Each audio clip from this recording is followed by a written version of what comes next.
Чудил ли се защо доста хора не постигат целите си и се отказват още преди да са ги достигнали? Нека ти кажа нещо. Причината не е, че не си достатъчно добър. Причината е много по-дълбока и днес ще ти я разкрия. Повечето хора се отказват, защото очакват успехът да дойде бързо и лесно при тях. Истината е, че всяка голяма цел изисква доста време, усилия и постоянство. Болката на постоянството винаги е по-кратка от болката на съжалението.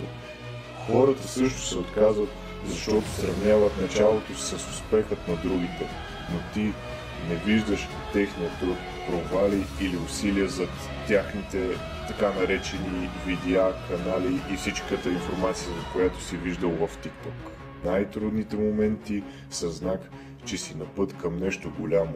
Не се отказвай, защото дори една малка крачка напред те приближава по-близко до целта ти.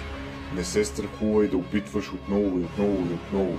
Успехът е за онези, които продължават дори когато изглежда невъзможно. Ти си по-силен, отколкото си мислиш.